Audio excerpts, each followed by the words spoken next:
Good morning dear student. मैं सुरेंद्र कुमार भारत आप सब लोगों का स्वागत करता हूं आपके अपने यूट्यूब चैनल पॉलिटी लाइव में। और आज की इस वीडियो में हम डिस्कस करने वाले हैं क्लास 9th के सिविक्स का लेसन नंबर 2। अब आप लोग कहेंगे फर्स्ट लेसन क्यों नहीं, because according to the new guideline of the CBSE the first lesson is deleted from our syllabus, that is democracy in the contemporary world. हमारे syllabus से पहला जो लेसन है उसे डिलीट कर दिया गया है बिकॉज कोविड के रीज़न बिंग जो प्रॉब्लम्स आ रही हैं उसके रीज़न बिंग स्कूल प्रॉपर नहीं लग रहे हैं। तो इसी चीज़ को मद्देनज़र रखते हुए बाय द CBSE कुछ सिलेबस को रिड्यूस किया गया है और कुछ चैप्टर्स के नेम दिए गए हैं। उनमें से एक चैप्टर जो है वो है कॉन्टेम्परेरी इन द वर्ल्ड। तो now we start our first chapter, it means कि lesson number 2, what is democracy and why democracy. First of all we discuss the meaning of the chapter. What is democracy, it means कि democracy क्या होती है। According to the difference philosopher या according to the different thinker, they having their own views at the meaning of the democracy. कुछ philosopher कहते हैं कि democracy है वो लोगों की सरकार होती है। कुछ लोग कहते हैं कि डेमोक्रेसी जो होती है उसमें लोगों को राइट मिलते हैं, अधिकार मिलते हैं, उनको फ्रीडम्स मिलती है। बट कुछ लोग कहते हैं डेमोक्रेसी में लोग जो होते हैं वो अपने रियल जो रिप्रेजेंटेटिव होते हैं उनको by the vote, by the political right power देते हैं। तो हर किसी का जो मीनिंग है वो डिफ़र होता है। उसी तरीके से आपने 6th क्लास से ही इस मीनिंग को देखा होगा कि democracy is a government to the people, for the people and of the people. And why democracy means democracy ही क्यों, डेमोक्रेसी ही क्यों अडॉप्ट की जाए देशों के बीच, तो इसके पीछे क्या कारण है, उन चीज़ों को हम डिस्कस करेंगे। नेक्स्ट वन इज़ कि बैकग्राउंड्स या प्रीवियस चैप्टर। लास्ट चैप्टर की अगर बात करें तो उसी में डिस्कस किया गया था डेमोक्रेसी के कुछ टॉपिक्स को, ठीक है। और इस चैप्टर में हम क्या पढ़ने वाले हैं, some stories related with democracy, the story of Pakistan, the story of China, the story of Mexico, the story of USA। Difference between democratic and non-democratic, it means in this chapter we will discuss the major difference between democratic nations and non-democratic nation। मतलब सीधा सा है कि इस chapter में हम पढ़ने वाले हैं कि एक लोकतांत्रिक जो देश होता है उसमें पॉलिटिकल सेटअप कैसा होता है, लोगों को राइट्स कैसे मिले होते हैं, और जो नॉन डेमोक्रेटिक कंट्रीज़ होता है उनमें पॉलिटिकल सेटअप कैसा होता है और लोगों को कैसे राइट्स मिले होते हैं। This chapter what is democracy and its future. इस चैप्टर में हम ये भी पढ़ेंगे कि ट्रू जो डेमोक्रेसी होती है वो क्या होती है एंड व्हाट इट्स फ्यूचर, इसकी विशेषताएं क्या होती है। किसी भी देश के पॉलिटिकल सिस्टम को देखकर हम क्या अंदाज़ा लगाएं कि वो एक पॉलिटिकल कंट्री है, वो एक डेमोक्रेटिक कंट्री है, क्या वो एक डेमोक्रेटिक कंट्री नहीं है। इन सब चीज़ों को वहाँ की कंडीशन को देखकर ही पता लगाया जा सकता है। After that we can discriminate democratic and non democratic countries कि मीन्स इसके बाद हम देखेंगे कि जो नेशंस हैं, जो कंट्रीज़ हैं वो डेमोक्रेटिक कैसे हैं और अनडेमोक्रेटिक या नॉन डेमोक्रेटिक कैसे हैं, क्या रीज़न है उसके पीछे, कौन कौन सी बातें हम इंक्लूड कर सकते हैं एक डेमोक्रेटिक कंट्री के लिए और एक नॉन डेमोक्रेटिक कंट्री के लिए। Democracy is the most prevalent forms of government and expanding more countries. कि डेमोक्रेसी है वो बहुत अच्छी गवर्नमेंट है, लोग प्रेफर कर रहे हैं कंटिन्यूसली डेमोक्रेसी को, और डेमोक्रेसी है उसको मैक्सिमम जो कंट्रीज़ हैं वो अडॉप्ट कर रहे हैं। व्हाट आर द रीज़न, क्या कारण है उस चीज़ के पीछे, ठीक है। What are the reasons behind this कि why some countries adopt democracy as a political system in their boundary, in their political system, in their political setup. What are the logic, what are the reason. तो इन सब चीज़ों को हम पढ़ने वाले हैं इस चैप्टर में। और इसके अलावा हम कुछ मेजर एस्पेक्ट्स पढ़ेंगे इस चैप्टर में। Where did the word democracy originate, कि डेमोक्रेसी शब्द है उसका ओरिजिनेट कहाँ से हुआ, what is democracy and meanings and definitions, कि इसका मीनिंग क्या होता है, इसकी डेफिनेशंस क्या हैं, फीचर्स ऑफ डेमोक्रेसी, कि डेमोक्रेसी की विशेषताएं क्या है, merits and demerits of democracy, means कि डेमोक्रेसी है उसकी इसके गुण क्या हैं, उसकी ख़ास बातें क्या हैं, एंड डीमेरिट्स क्या हैं, मतलब इसकी ख़राब बातें क्या है। कोई भी चीज़ है वो जितनी अच्छी होगी तो कुछ ना कुछ उसमें गड़बड़, कुछ ना कुछ इसमें खराबी ज़रूर होगी। Difference between democratic and non democratic forms of government, कि जो डेमोक्रेटिक गवर्नमेंट होती है और नॉन डेमोक्रेटिक गवर्नमेंट होती है उसमें क्या डिफरेंस होता है, इन चीज़ों को भी हम इस चैप्टर में पढ़ने वाले हैं। Democracy direct and indirect democracy, means कि इस चैप्टर में हम ये भी पढ़ेंगे कि डायरेक्ट डेमोक्रेसी क्या होती है और इनडायरेक्ट डेमोक्रेसी क्या होती है। मीन्स कि प्रत्यक्ष लोकतंत्र और अप्रत्यक्ष जो लोकतंत्र होता है वो क्या होता है, उनमें क्या सिमिलरिटीज़ हैं, क्या डिफरेंसेस हैं, इन सब फैक्ट्स को, इन सब कंटेंट को हम पढ़ने वाले हैं इन दिस चैप्टर। तो now we start the meaning, what is democracy. This picture is very popular. It is the biggest personality of the USA. According to the Abraham Lincoln, one of the greatest president of USA, defined democracy as, means आप अगर लिखना चाहें तो इस तरीके से भी लिख सकते हैं कि according to the Abraham Lincoln, one of the greatest president of USA, इस लाइन को आप काट सकते हैं, सिर्फ इतना ही लिखें कि according to the Abraham Lincoln, ठीक है। डेमोक्रेसी डिफाइन एज, अब नीचे जैसा लिखा हुआ है कि government of the people, by the people and for the people, इस तरीके से लिखेंगे तो ज़्यादा सूटेबल रहेगा। बिकॉज अगर आप ये लिखें कि according to the Abraham Lincoln, government democracy is a government of the people, by the people and for the people, तो वो बहुत कन्वीनियंट नहीं रहेगा, because it is the pattern of 6th class. आप बड़ी क्लासेस में आ चुके हैं तो बड़ी क्लासेस का जो पैटर्न है वो यही है कि आप चीज़ों को एक्सप्लोर करके लिखें, ताकि जो भी एग्ज़ामिनर चेक करे उसे ये लगे कि जिस बच्चे ने इसे लिखा है उसने इसे समझा भी है। इट मीन्स डेमोक्रेसी जो है वो लोगों की सरकार होती है, लोगों के लिए होती है और लोगों के द्वारा होती है। It means in a democratic country people having political rights, and in political right they are having right to vote। Age की अगर बात करें तो हर देश में एज अलग होती है, ठीक है। तो हर किसी देश में जहाँ डेमोक्रेसी है वहाँ के लोगों को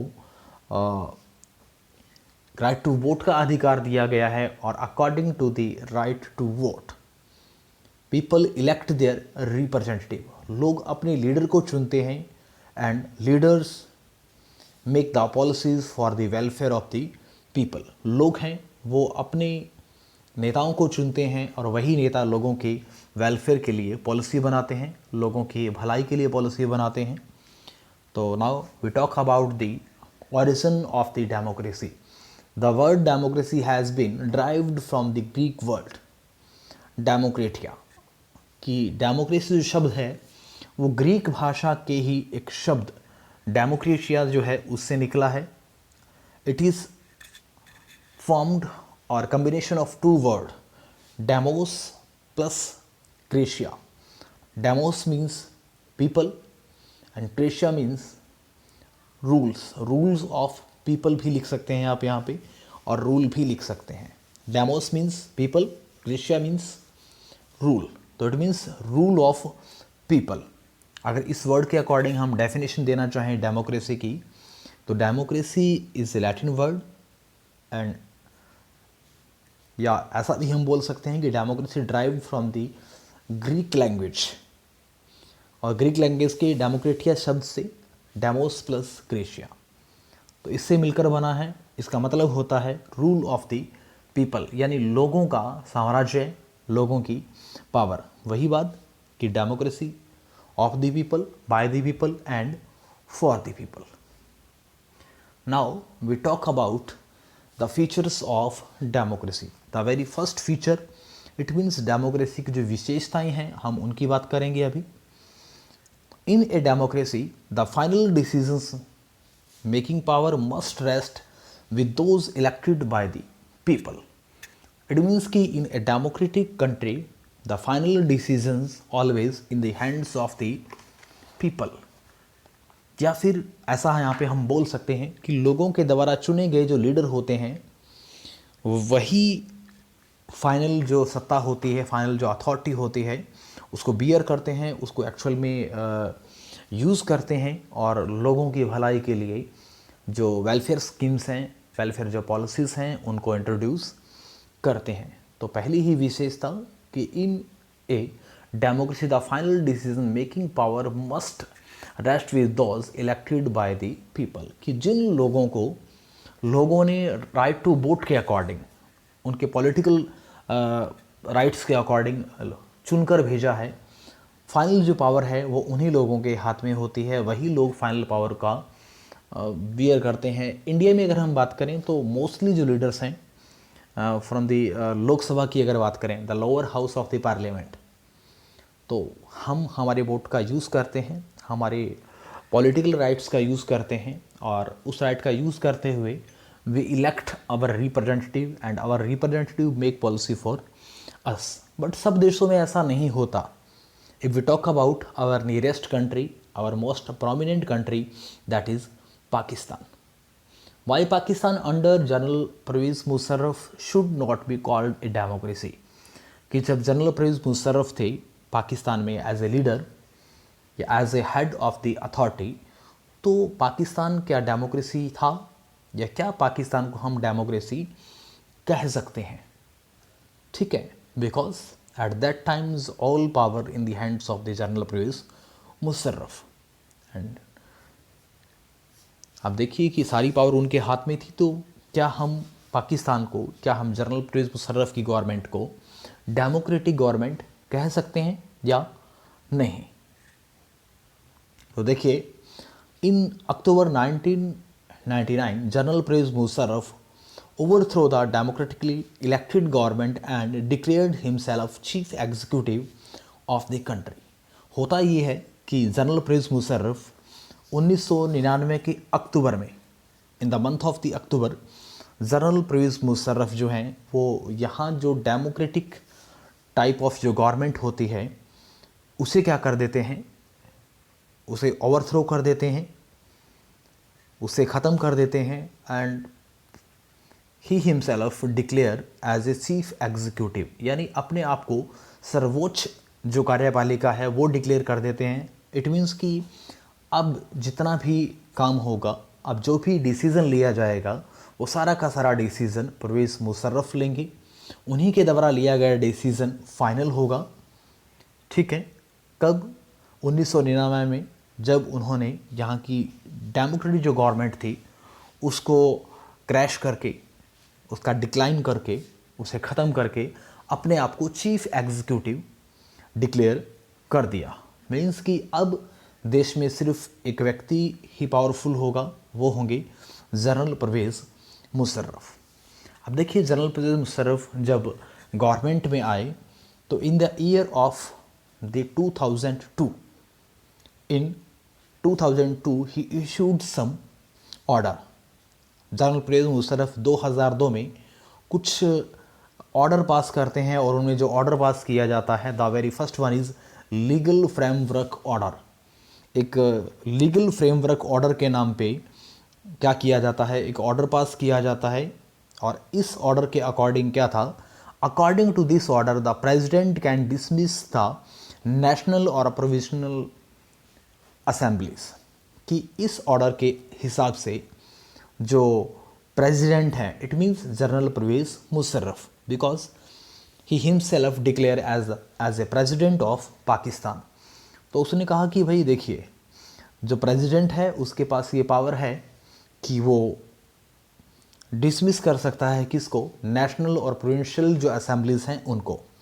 the work of the civilian cabinet is supervised by a national security council which is dominated by military officers. अब देखिए क्या था कि सिविलियन जो कैबिनेट है, जिस तरीके से इंडिया में लोकसभा के जो मेंबर्स होते हैं उनको एमपी कहा जाता है, member of parliament, and member of parliament in India elected by the people, and we also know, मंत्री भी हम उनको बोलते हैं, मंत्रिमंडल भी बोला जाता है, कैबिनेट के मंत्री भी बोला जाता है।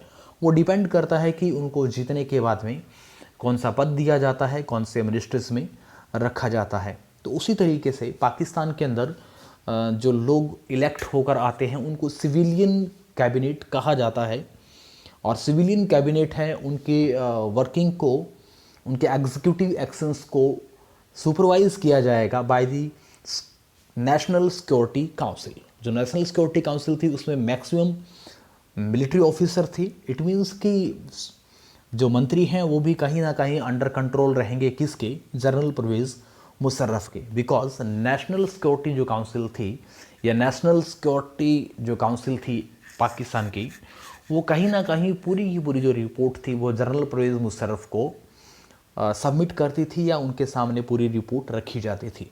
फाइनल डिसीजन और power rest in the heads of general Parvez Musharraf. It means कि फाइनल जो डिसीजन था वो जनरल परवेज़ मुशर्रफ के हाथों में था। इट मीन्स कि अगर civilian cabinet want to introduce any type of amendment in Pakistan, it is in the hands of the general Parvez Musharraf. It means कि फाइनल जो डिसीजन होगा वो जनरल परवेज़ मुशर्रफ के हाथों में होगा। वही यस या नो करेंगे किसी भी सिविलियन कैबिनेट्स का जो ऑर्डर होगा उसके ऊपर।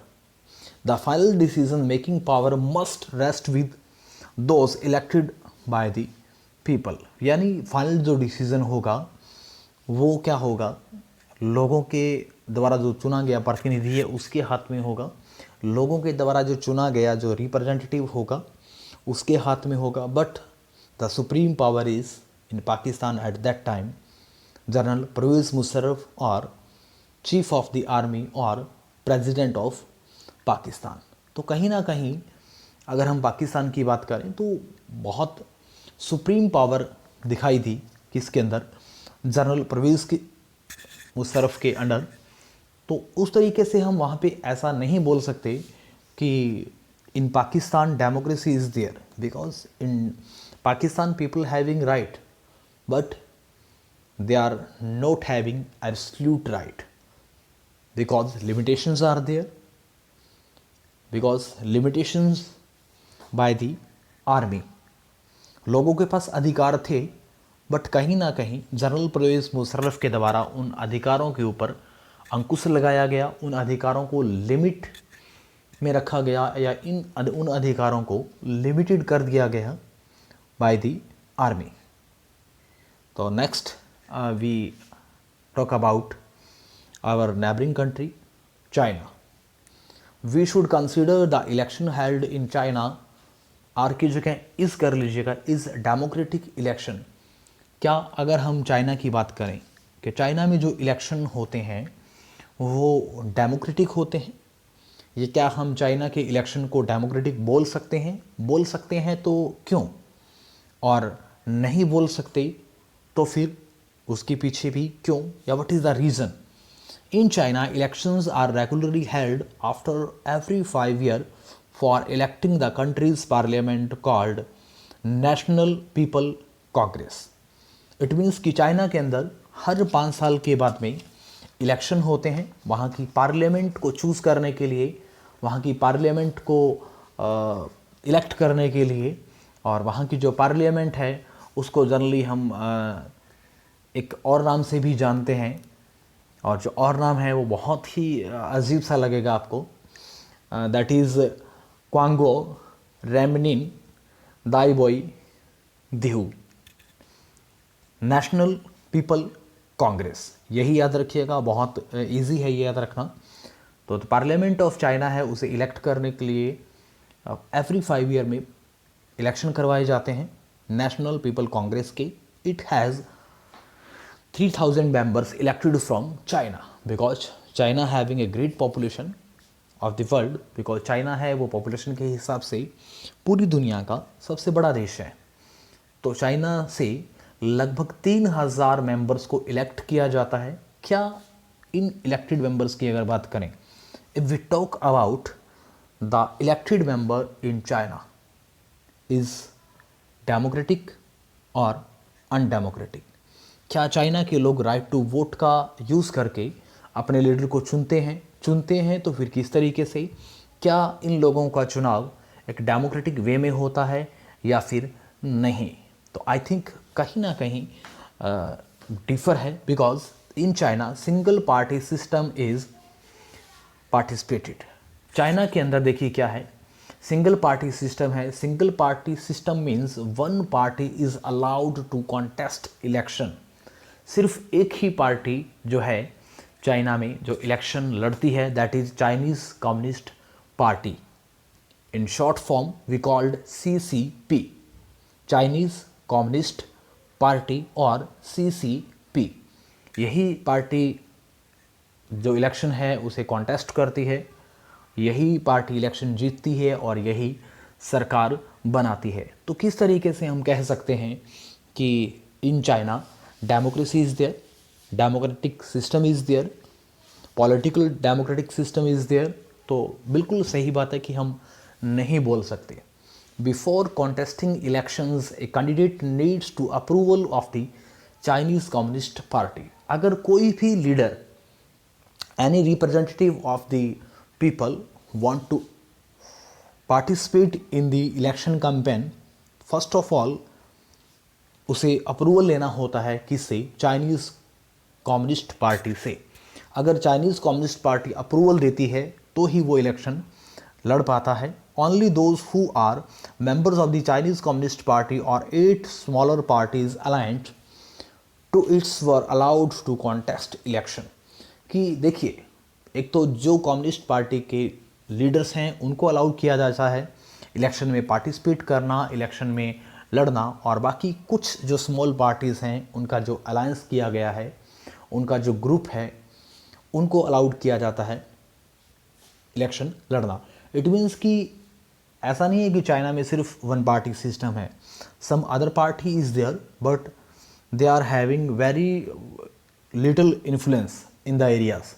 छोटे छोटे एरिया में थोड़ा थोड़ा कंट्रोल है उनका, but all over in the all region of the China the CCP party having great influence और कंट्रोल ओवर द एरियाज।